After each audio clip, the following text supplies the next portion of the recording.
आज पूर्व प्रधानमंत्री भारत रत्न स्वर्गीय राजीव गांधी जी की पुण्यतिथि के अवसर पर हम उनको खराज अकीदत पेश करते हैं, श्रद्धांजलि देते हैं।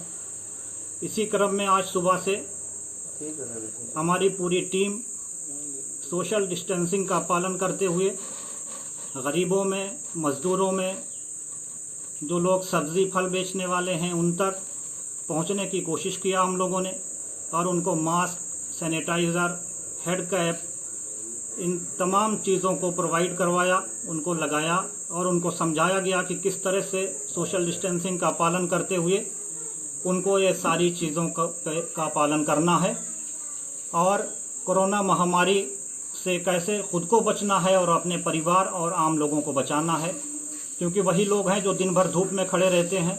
यही हमारे मज़दूर गरीब लोग हैं जो दिन भर सब्जियां लोगों के घरों तक पहुंचाते हैं, और सबसे पहले उन्हीं के लिए हम लोग सामने आए हैं, उन्हीं के लिए निकल के बाहर आए हैं। उनको बचाना ज़रूरी है। अगर गरीब मज़दूर बचेगा तभी हमारा देश रहेगा और हमारा देश तरक्की करेगा।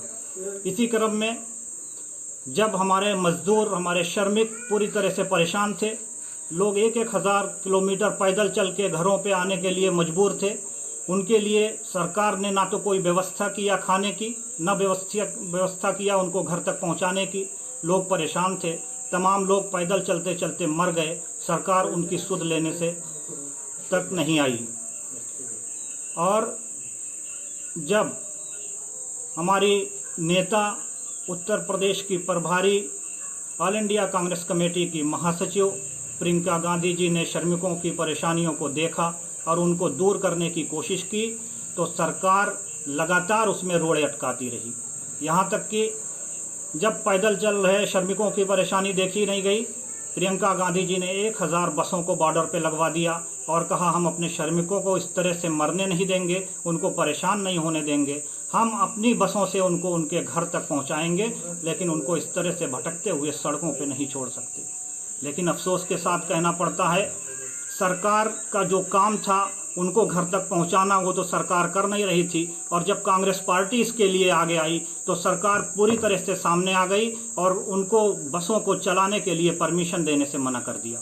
पहले कहा कि ठीक है, उसकी जांच होगी, बसों की जांच की गई और उन्होंने खुद ने कहा कि 887 बसों के पेपर चेक कर लिए गए हैं, पेपर सही हैं, लेकिन 150 से कुछ अधिक बसों के पेपर ठीक नहीं हैं।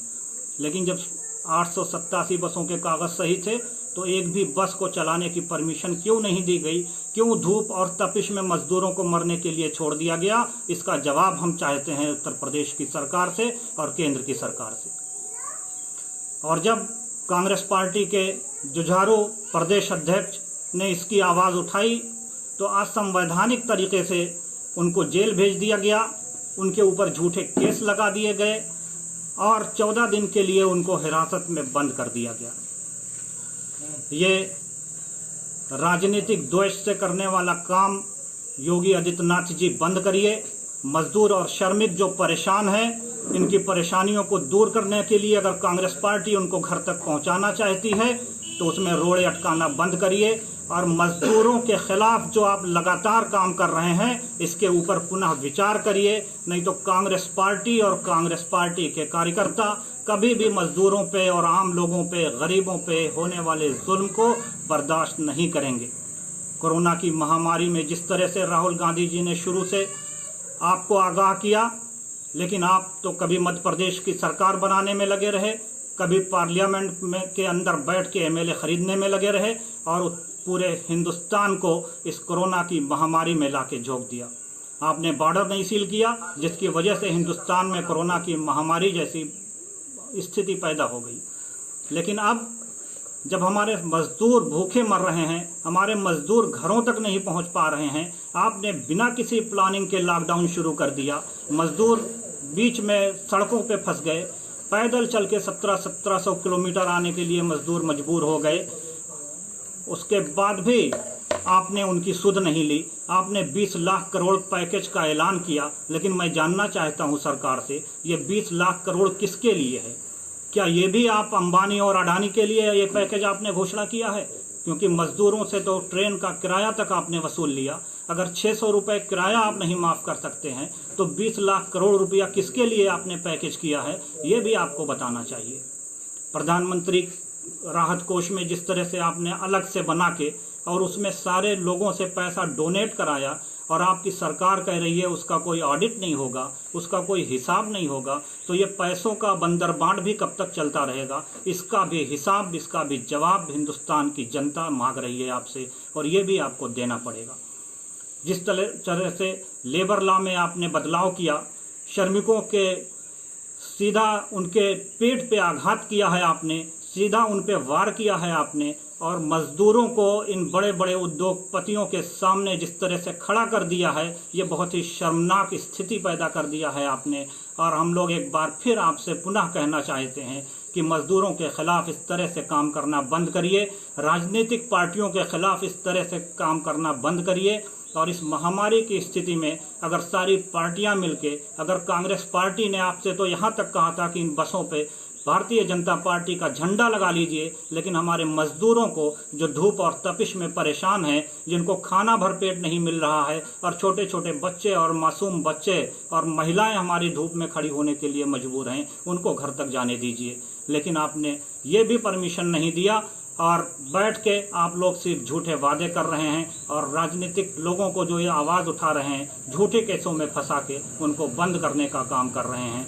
हम लोग आपको आगाह करना चाहते हैं कि इन सारी चीज़ों से समझिए, इन सारी चीज़ों को करना बंद करिए, और एक बार फिर इस आवाम के लिए, हिंदुस्तान की आवाम के लिए, मजदूरों के लिए जो आपकी नीति है उसको बदलिए और उनको पुनः घर तक पहुंचाने का काम करिए।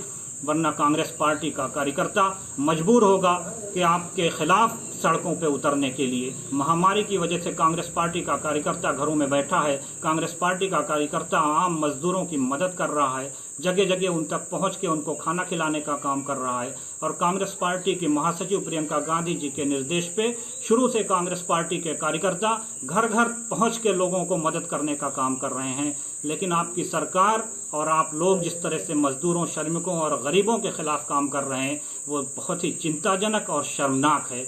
जब बड़े लोगों के बेटे कोटा में फंसे थे तो योगी जी आपने तुरंत बस भेज के उनको मंगवा लिया, लेकिन अफसोस के साथ कहना पड़ता है जब हमारे गरीब और मजदूर फंसे हुए हैं, वो सड़कों पे खड़े हैं, धूप और तपिश में उनको खाना तक नहीं मिल रहा है, तो आपकी और हमारी कांग्रेस की महासचिव प्रियंका गांधी जी ने बस तक खड़ी करवा दिया, उसके बाद भी आपने उन श्रमिकों को बस में बैठने तक नहीं दिया। आपकी पुलिस ने उनको बॉर्डर पे रोक दिया, उन पे लाठियां चलाई। इससे शर्मनाक और इनसे निंदनीय और कोई बात नहीं हो सकती है। योगी जी अभी वक्त है, संभल जाइए और मजदूरों के खिलाफ इस तरह से नीतियां बनाना बंद करिए, मजदूरों के खिलाफ अत्याचार बंद करिए। यही हमारी आपसे आग्रह भी है और यही हम चाहते भी हैं कि हमारे श्रमिकों को, हमारे मजदूरों को, जो इस हिंदुस्तान को खड़ा करने में जिनकी अहम भूमिका होती है, उनको सुरक्षित अपने घरों तक जाने दीजिए। यही हमारी आपसे अपील भी है और यही हमारी आपसे चेतावनी भी है।